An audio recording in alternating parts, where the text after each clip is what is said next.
Bonjour à toutes et bonjour à tous. Je vais vous montrer dans ce tuto la méthode que j'utilise pour changer la couleur d'un objet par celle d'un code RVB donné ou pour faire correspondre rapidement la couleur de deux objets entre eux. Alors sur notre image, on va essayer de faire correspondre la couleur de la façade à gauche avec celle de la façade à droite. Alors pour changer la couleur d'un objet, il faut en général une sélection. Là, je l'ai préparé en avance. C'est un simple masque, voilà. Alors, pour récupérer la sélection, CTRL-clic sur la vignette et je reviens dans mon panneau des calques et je choisis teinte saturation. La première méthode qui vient à l'idée. Donc là, on voit la modification n'affecte que la façade à gauche. Je clique sur coloriser et j'essaye de me rapprocher de la couleur de la façade à droite. Alors c'est un peu dans les orangés. Alors, il faut jouer sur les trois curseurs. Et je me rends compte très rapidement que le réglage de la teinte est très pointu, alors que le réglage de la luminosité et de la saturation est un peu plus souple. Alors, je note de suite un gros écart de teinte dès que je bouge un tout petit peu le curseur teinte.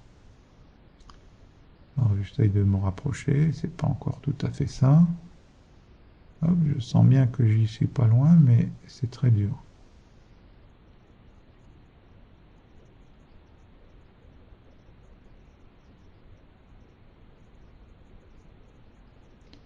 Voilà à peu près. Bon, allez hop, on le met à la poubelle. Et on va utiliser la technique de la courbe. Alors je reviens dans mon panneau des couches et CTRL-clic sur ma vignette pour récupérer la sélection. Et cette fois-ci, je mets un calque de courbe.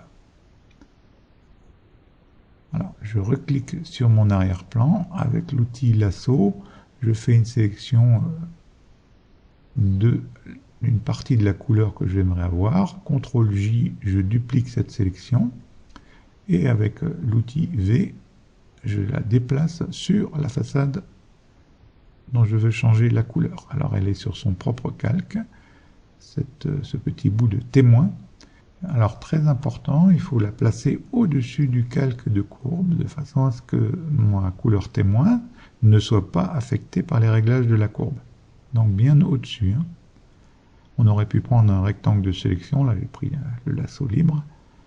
Alors je reclique sur mon calque de courbe et je choisis le canal rouge de ma courbe. Je vais dans mes couches et j'invalide la couche vert et la couche bleue de façon à ne laisser que la couche rouge. Donc on a une représentation en noir et blanc du rouge présent dans l'image. Avec l'outil doigt de sélectionner sur mon outil de courbe, je clique à l'endroit où je voudrais changer la couleur et en maintenant appuyé, je descends ou je monte de façon à ce que je ne vois plus de différence de valeur entre ma couleur témoin et la couleur de la façade que je veux changer. Vous pouvez un peu plisser les yeux.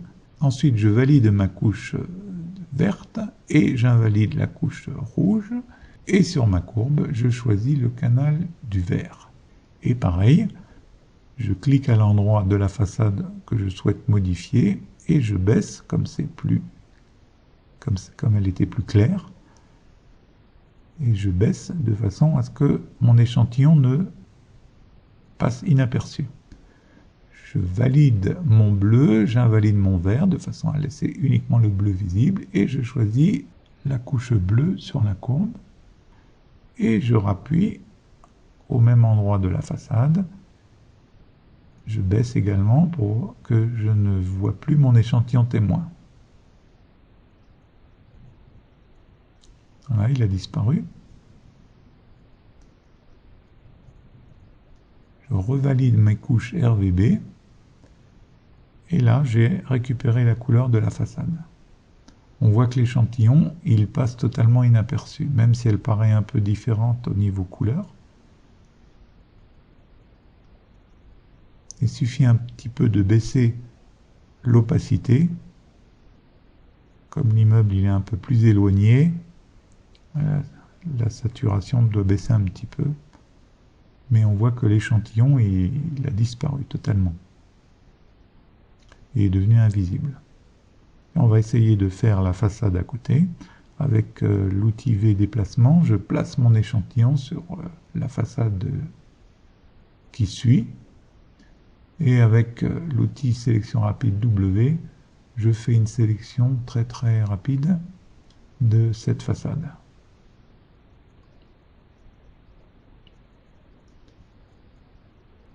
Avec la touche Alt,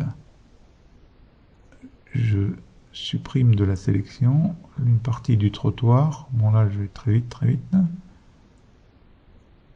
On enlève aussi notre personnage de la sélection. Et je choisis de nouveau un calque de courbe après avoir fait ma sélection. Et là, même principe, je choisis ma couche rouge, j'invalide les vertes et les bleus de façon à laisser visible que la couche rouge et je clique à l'endroit de la façade où je veux changer la couleur de façon à rendre invisible ma sélection. Autour de la couche verte, pareil, je choisis le canal vert, je baisse. Là c'est trop bas, je remonte. Alors j'ai exprès choisi un truc qui n'est pas facile, c'est-à-dire c'est pas une couleur unie, hein. Il y a un petit peu de relief. Et pareil pour la bleue, clique, là il faut baisser beaucoup, voilà. Bon, le résultat ne sera pas parfait d'avance parce que on voit qu'il y a des imperfections sur le mur, hein. C'est vraiment lié à l'endroit où on clique. Et je baisse l'opacité. Et voilà, c'est pas si mal. C'est pas parfait, mais c'est un réglage à vue, vite fait. Il faudrait faire la moyenne de l'échantillon témoin. Mais on voit que si on ne baisse pas l'opacité, l'échantillon il se fond dans la masse. Nous allons voir maintenant une méthode beaucoup plus précise, car elle est basée sur des chiffres, donc elle est très très précise, et néanmoins relativement simple, une fois qu'on a compris le principe. Alors je place ma courbe sur le côté, ce sera plus simple. Alors ce qu'on va faire, on va utiliser la pipette, et la pipette c'est important de la mettre dans une valeur de moyenne assez importante. Au moins 5,5 si ce n'est plus. Là j'ai 31,31 car mon image elle fait 5000 pixels par 3000, donc autant avoir un gros échantillon pour avoir une bonne moyenne. Donc très important là où la pipette, une bonne valeur en moyenne. Surtout pas échantillon ponctuel. Alors le panneau information, on en aura besoin. Si vous ne le voyez pas, c'est la touche F8 pour aller dans fenêtre information. Alors avec la pipette de sélecter, je fais un shift-clic à l'endroit où je veux placer mon premier point de référence.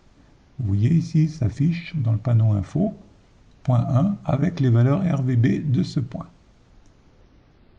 Je place tout de suite un deuxième point sur la façade dont je veux changer la couleur, et bien il va passer en point 2, hein, pas de secret, avec les valeurs de ce point. Voilà, là on a fait le plus dur. On a de 2 points. Alors je vais créer un calque et je vais les écrire en clair pour qu'on les voit mieux, parce que là c'est vraiment un peu petit. On a 162, 74 et 39. C'est donc le point 1, les valeurs du point 1. Et le point 2, 186, 150, 104.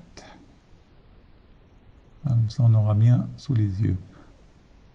Alors l'idée, c'est de faire coïncider le code RVB de gauche avec celui de droite. Donc si on pouvait injecter les codes RVB de droite sur la gauche, eh ben, on aurait la même couleur. Là, Jusque là, on est d'accord. Et qu'est-ce qui nous permettrait de faire ça? Eh bien, un calque de courbe. Alors, je clique sur l'arrière-plan, je vais dans ma couche, CTRL-clic sur la vignette, là maintenant vous avez l'habitude, pour récupérer la sélection. Et je place un calque de courbe avec son masque. Je clique sur mon calque de courbe, voilà, mon panneau est ici.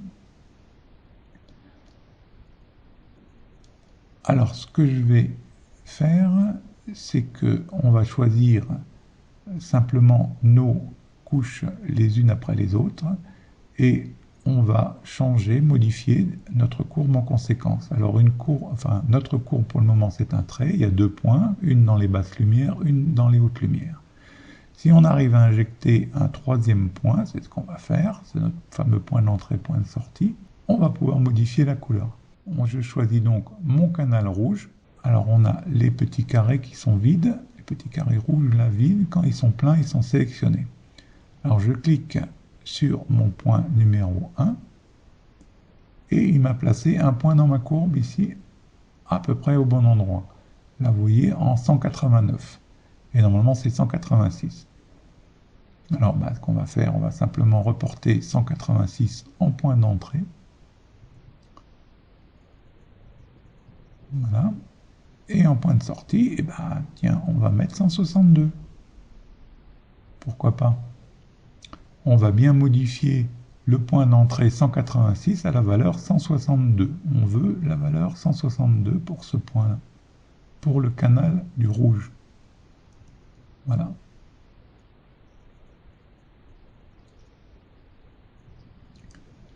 Ensuite, on fait pareil pour le vert.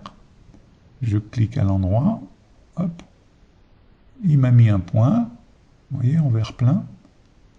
Je mets 150 en point d'entrée et je veux que ce 150 devienne 74 en code du vert.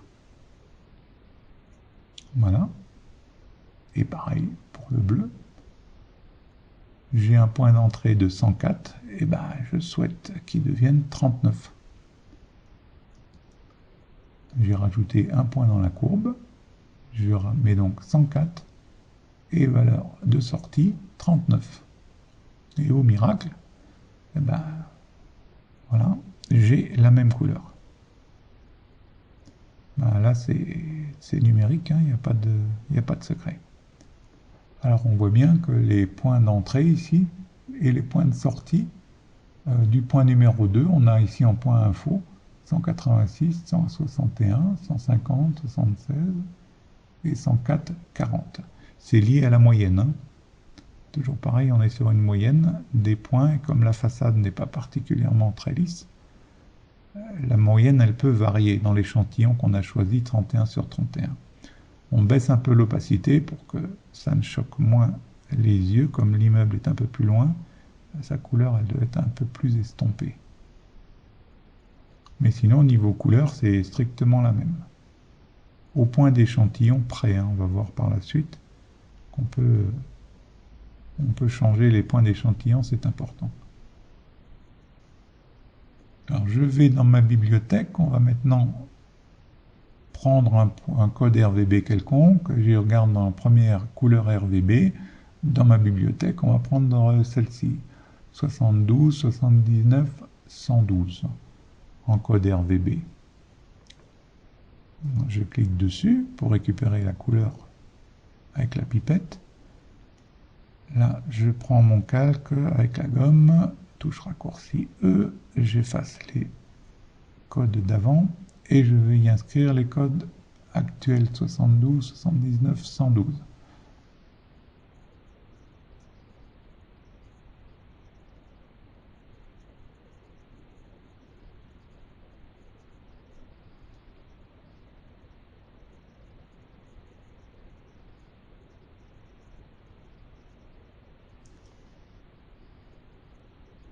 Alors je prends un calque de courbe, à nouveau, voilà, je clique sur le masque, Alt-clic, je le déplace sur le courbe que je viens de créer pour récupérer le masque, j'ai donc copié le masque, et je clique sur ma courbe.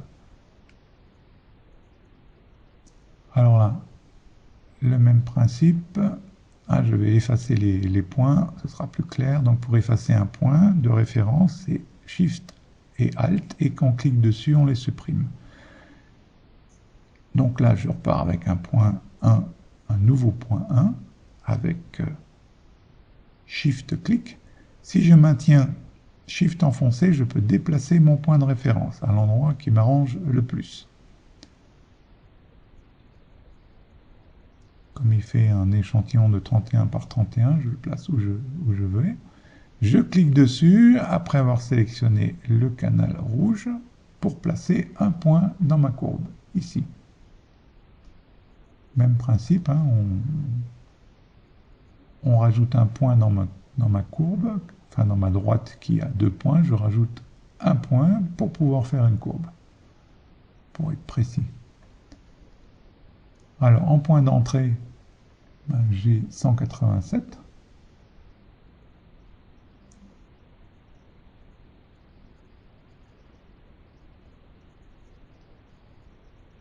Alors là, j'ai du mal à mettre mon point.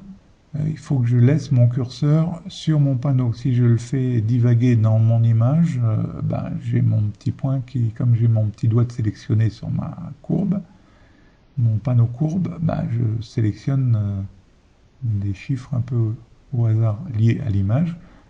Donc là, je mets 187 et je mets le code du rouge 72. On passe d'un champ à l'autre avec la touche tabulation. Pour le vert, pareil, j'ai le code 151 en point d'entrée. Je pourrais cliquer dans ma courbe pour ajouter un point, ou cliquer dans l'image pour ajouter un point. Ce serait pareil, comme on force nous-mêmes les valeurs d'entrée et de sortie. Donc 151 en entrée, 79 en sortie. Et la dernière couche, bleu. Je vais sur mon point, je clique pour mettre un point. Vous voyez, il est bleu plein. Je place 104 en point d'entrée, 112 en point de sortie. Et là, on obtient la couleur RGB que l'on a demandé. Pour s'en assurer, je vais créer un calque. Je clique sur ma couleur dans ma bibliothèque pour récupérer le code, pour être sûr qu'il n'y ait pas de triche. Je vais prendre un pinceau. Et sur le calque séparé, je vais peindre. Ah, là, oui, je suis en densité linéaire, donc en normal, ça va mieux aller. On n'a pas de triche, hein, on est en direct. Voilà. Je place un petit marqueur, un petit témoin de couleur, de la couleur que je viens de prélever dans ma bibliothèque. Avec V et l'outil déplacement, je prends, voilà, mon petit marqueur témoin, je le place sur la façade et là, oups, il disparaît, totalement invisible. Donc on voit bien que on a strictement le code qu'on a demandé au niveau du code RGB. Alors l'importance de choisir le point d'entrée, c'était si je mets ce petit marqueur sur la façade à l'ombre, je m'aperçois que c'est pas la bonne couleur. Donc pour le fun, on va mettre ce côté de la façade de la même couleur que mon échantillon.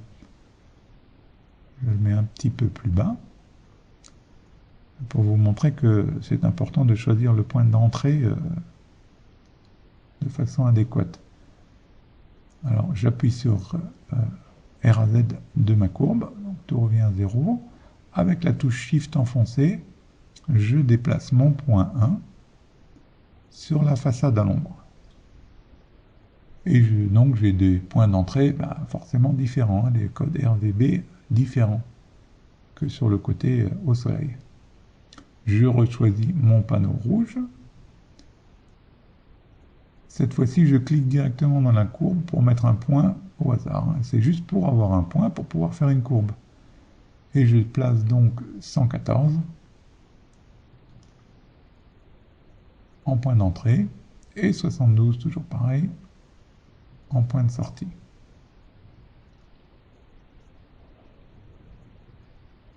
Donc là, vous avez bien compris que à l'origine, la courbe, c'est une droite, et il faut rajouter un troisième point pour que ça devienne une courbe. Donc je clique directement pour rajouter une courbe, un point, pardon, le point de réglage, et j'y mets 91, valeur de sortie, souhaitée 79. Dernier canal bleu, la couche du bleu. Là, je varie les plaisirs, je clique sur le point. J'ai 64 directement, parfait, et j'y place donc 112, la valeur souhaitée.